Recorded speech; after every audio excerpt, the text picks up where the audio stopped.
safety planning. While it is important to understand all of the issues surrounding abuse, neglect, and exploitation committed against individuals with developmental disabilities, the ultimate goal of the APD Zero Tolerance Initiative is to prevent such abuse, neglect, and exploitation before it has the chance to occur. This section will identify a number of ways you can help individuals with developmental disabilities decrease the chance that they will experience abuse, neglect, and exploitation. At the end of Module 4, you should be able to describe methods which can be used to prevent abuse, neglect, and exploitation. Describe how to create and maintain a safe living environment for individuals with developmental disabilities. Methods for preventing abuse, neglect, and exploitation can be put into two separate groups: primary prevention and secondary prevention. Primary prevention includes those activities, services, and supports designed to prevent abuse, neglect, and exploitation of individuals with developmental disabilities before those instances can occur. Secondary prevention includes activities, services, and supports for those individuals who have already been abused, neglected, and exploited. These efforts are designed to identify and end ongoing abuse, neglect, and exploitation. Primary prevention. Research indicates that the single most important and effective way to prevent abuse, neglect, or exploitation is through education and self-protection training for individuals with developmental disabilities. Primary prevention includes those activities, services, and supports designed to prevent abuse, neglect, and exploitation of individuals with developmental disabilities before those instances can occur. For example, when developing a training or education plan, the first thing you need to do is determine what you need to include. You will need to assess each person individually to figure out in what area they need help. This is called assessing risk. Is this individual exhibiting any behaviors issues that put them at risk? For example, if they are overly friendly and/or physically affectionate with strangers or his or caregivers, you will definitely want to address the issue of boundaries with that individual. As part of this risk assessment, you will also need to figure out where the individual relies upon another individual to help them do something. For example, they may need someone to help with their medications, go to the bathroom, or pay their bills. These activities need to be addressed within every training program that is developed. Resources are available at the end of the participant's guide.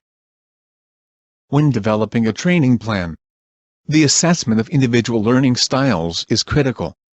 Some individuals with developmental disabilities can benefit from very basic verbal instructions, but others may understand safety concepts more if pictures, videos, or role-playing is used. All safety training programs must provide the individual with information about who or what to do if and when they encounter a situation that makes them uncomfortable. Ongoing communication is very important so that caregivers know as soon as possible if something is happening that requires intervention and support to keep the individual safe. Examples of primary prevention tips include education of direct care staff members on what actions are considered to be abuse, neglect, and exploitation. Background screening reference checks of prospective caregivers before they begin working with consumers. Unannounced visits at different times of day for the purposes of monitoring caregiver behaviors and activities to ensure they are able to complete their job duties properly. Growing of social circles so that the individuals with a developmental disability is not alone on a frequent and regular basis. Primary prevention tips. Caregiver training is important for everyone but especially for those caregivers who work with individuals with behavioral or medical issues. For example, caregivers must be completely familiar with a consumer's behavior plan so that they know the right way of responding to behavioral issues. Likewise, staff who are responsible for giving individuals medications or transferring them in and out of bed must be knowledgeable about the proper and safe ways to perform such tasks. Caregiver respite is important for both paid and unpaid caregivers. It is essential that staff are not too tired or stressed to carry out their responsibilities. For example, someone who works a double shift in a group home may be more likely to make a mistake by giving someone the wrong type of medication or falling asleep while they are supposed to be supervising residents. Video monitoring can be an important tool in helping to prevent and detect cases of abuse, neglect, and exploitation. However, keep in mind that video monitoring should only be done with the consent of the individual or their guardian, should not take place in the bathroom or bedroom, and must not violate privacy and confidentiality laws. To be safe, you should seek legal advice about video monitoring. Secondary prevention includes those activities, services and supports for those individuals who have already been abused, neglected and exploited. These efforts are designed to identify and end ongoing abuse, neglect, and exploitation. Examples of secondary prevention are the ongoing education of direct care staff in recognizing and reporting the signs and symptoms. Another example is the full involvement and cooperation with police, DCF or APD investigators and others to help ensure the arrest, prosecution and successful conviction of perpetrators. Secondary prevention examples continued. Modification of augmentative communication devices, used by individuals with developmental disabilities who are unable to speak, so that abuse, neglect, and exploitation can be easily and quickly reported. Expansion of social circles so that more individuals would be involved in the individual's life and would therefore be able to identify and report suspected cases of abuse, neglect, and exploitation. As previously stated, video monitoring may also help to identify acts of abuse or neglect committed by caregivers. Prevention efforts. To prevent abuse of individuals with developmental disabilities in licensed residential facilities, adult day training programs, and other service delivery settings, and administrators must strive to enhance job satisfaction and create positive work environments for staff. Good communication and teamwork are essential to cultivate employees' positive attitudes toward their jobs. Recognition that clients are consumers of their services also helps keep individuals with developmental disabilities safe. Employee counseling and staff support programs need to be in place when problems do occur. Turn to page 76 in the Participant's Guide for more information about preventing abuse. Positive supervisory leadership. Models and rewards good caregiving. Models good communication and teamwork within the facility. Models and cultivates positive attitudes about individuals with developmental disabilities. Promotes a work culture of zero tolerance for abuse, neglect, and exploitation.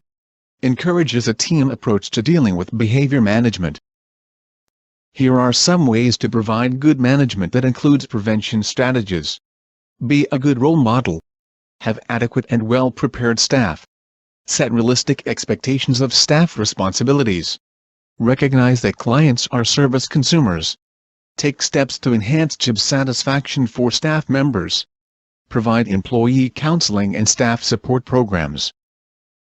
Policies and procedures that prevent abuse of individuals with developmental disabilities include: emphasize inclusion versus segregation and isolation of clients. Require criminal records and background checks for all staff, as part of a thorough pre-employment screening. Establish clear abuse-neglect policies and procedures, including required reporting of all incidents of suspected abuse, neglect, or exploitation. Consistent enforcement of reporting policies, protection for staff and clients who report, sanctions for those who do not report. Commitment to non-aversive behavior management strategies. Take each and every complaint or allegation of abuse, neglect, or exploitation seriously, even if the individual involved has made false claims in the past.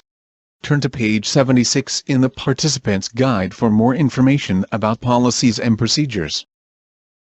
Ongoing staff training includes in-service training and written information available to all staff about the particular developmental disabilities of the clients they serve and the behaviors that are typical for individuals with these disabilities.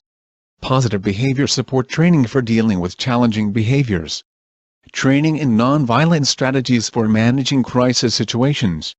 Support services for dealing with work-related stress. Client-specific trainings for all staff members so that staff are properly prepared to meet the needs of the individuals they serve. Suggestions for sexual abuse prevention should be shared with all individuals with developmental disabilities. Recognize that you have rights. One of the most important things you can do to protect yourself is to know that you have rights. You have the right to decide who will touch your body, and how and when you will be touched. You have the right to sex education and information that will help you to understand healthy sexual activities and relationships. You have a right to be respected and to make decisions about your own sexual activities.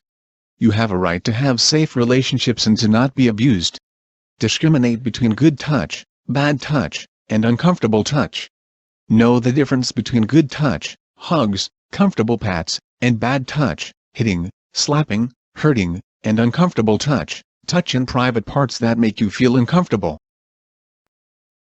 Additional suggestions for sexual abuse prevention to be shared with all individuals with developmental disabilities. Know the difference between good secrets and bad secrets.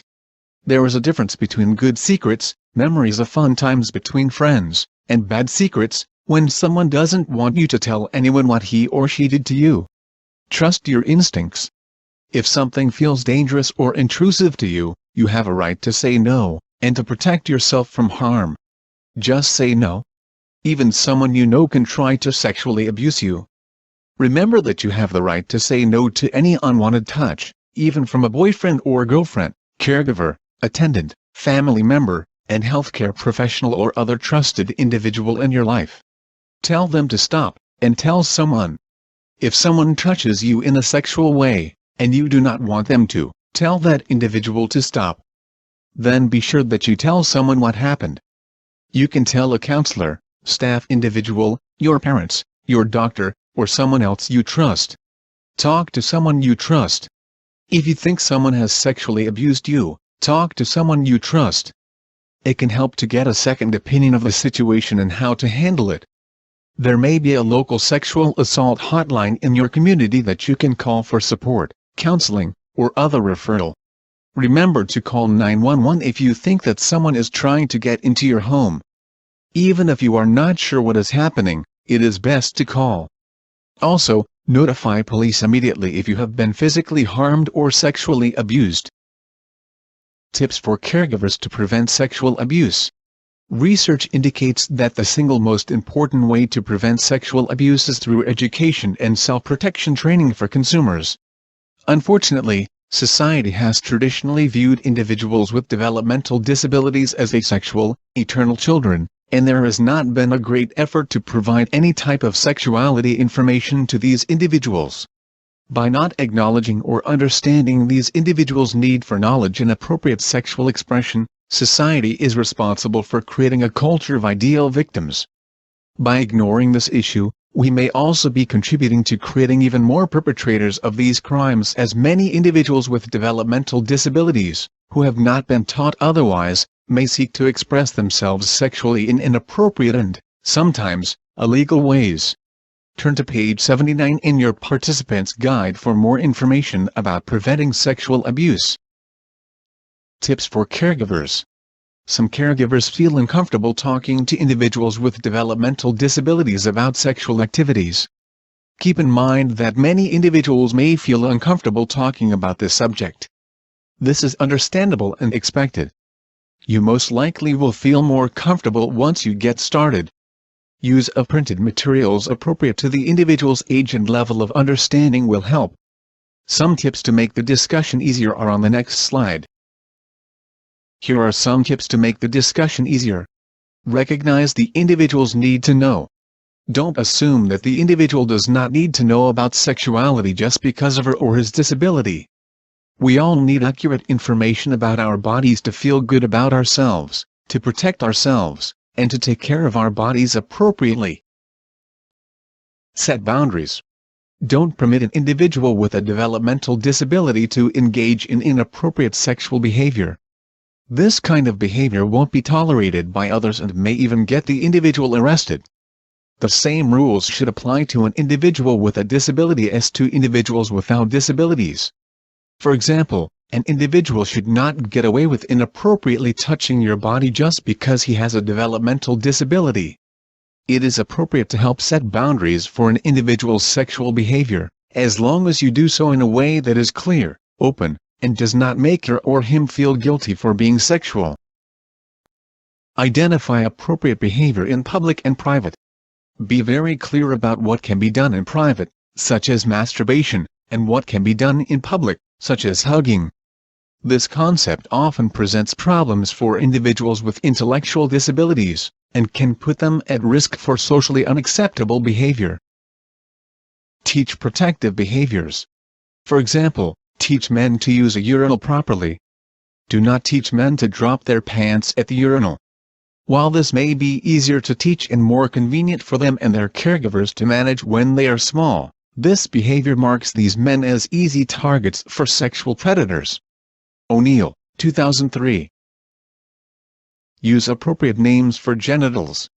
Use appropriate names for genitalia to demystify these body parts. Graham, 2000. This helps to clarify perceptions of the body and its functions, and thereby opens the lines of communication. Let individuals with developmental disabilities talk about their private areas and tell them about the issues and boundaries of privacy. Seek help when you need it. There are a number of books, videos, and other sources of information which can help in the development of a safety plan against abuse, neglect, and exploitation. Many of these resources are included at the end of the participant's guide. If you feel you need assistance or information, contact your local APD office for additional resources or ideas.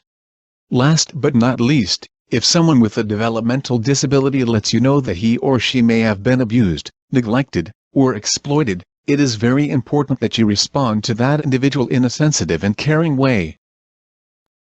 Summary.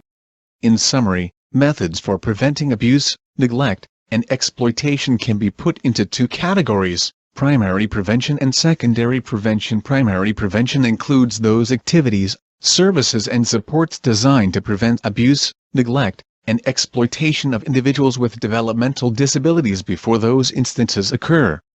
Secondary prevention includes those activities, services and supports for those individuals who have already been abused, neglected and exploited. Policies and procedures must include strategies to prevent abuse of individuals with developmental disabilities. In-service training should include information available to all staff about the particular developmental disabilities of the clients they serve and the behaviors that are typical for individuals with these disabilities. Tips for staying safe from sexual abuse should be shared with all individuals with developmental disabilities. The prevention efforts that agency providers can implement with their employees will help to prevent abuse, neglect and exploitation. Policies and procedures must include strategies to prevent abuse of individuals with developmental disabilities. In-service training should include information available to all staff about the particular developmental disabilities of the clients they serve and the behaviors that are typical for individuals with these disabilities. Tips for staying safe from sexual abuse should be shared with all individuals with developmental disabilities. The prevention efforts that agency providers can implement with their employees will help to prevent abuse, neglect and exploitation. Turn to activity number 4 in your handbook.